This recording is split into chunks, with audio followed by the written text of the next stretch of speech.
खबर जालना से है, जहां महानगर पालिका चुनाव के लिए आयोजित जनसभा में मुख्यमंत्री देवेंद्र फडणवीस ने जनता को संबोधित किया। उन्होंने शहर के विकास और नागरिकों के कल्याण के लिए कई बड़े फैसले की घोषणाएं की हैं। मुख्यमंत्री ने कहा कि आने वाले समय में जालना का कोई भी परिवार कच्चे घर में नहीं रहेगा। इसके लिए जमीन के मालिकाना हक के पट्टों के वितरण को तेज किया जाएगा। उन्होंने स्पष्ट किया कि जितनी घरों की मांग होगी उतने घर राज्य सरकार उपलब्ध कराएगी। पानी की समस्या पर उन्होंने कहा कि पिछले समय में मंजूर की गई जल आपूर्ति योजना के तहत पाइपलाइन का काम पूरा हो चुका है और 8 जलकुंभ शुरू किए गए हैं। सरकार का दावा है कि जालना शहर की पीने के पानी की समस्या अब स्थायी रूप से हल होगी। मुख्यमंत्री ने शहर के लिए सौर ऊर्जा परियोजना को भी मंजूरी देने की घोषणा की, जिससे बिजली आपूर्ति मजबूत होगी। साथ ही उन्होंने जालना में उम्मेद मॉल को मंजूरी देने की घोषणा की, जिससे महिलाओं को रोजगार और स्वावलंबन के नए अवसर मिलेंगे। हिंदवी स्वराज्याचे सरसंस्थापक छत्रपती शिवरायांना मानाचा मुजरा करतो। भारतीय राज्यघटनेचे शिल्पकार भारतरत्न डॉक्टर बाबासाहेब आंबेडकर यांना मानवंदना अर्पित करतो। जालना महानगरपालिकेच्या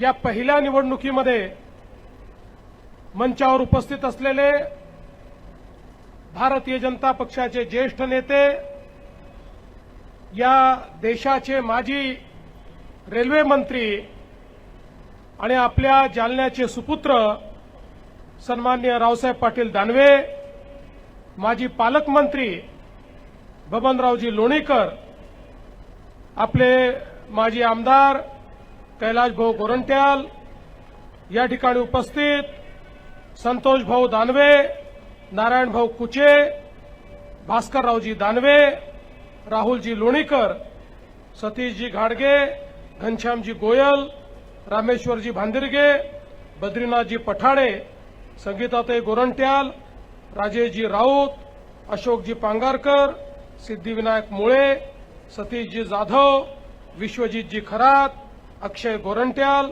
औदुंबर बागडे, विजय कामळ, अर्जुन गई, योगेश मानधनी, मंचावर उपस्थित सर्व सन्माननीय पदाधिकारी, अधिकारी आणि या ठिकाणी उपस्थित माझ्या सर्व लाडक्या बहिणींनो आणि तितक्याच लाडक्या भावांनो,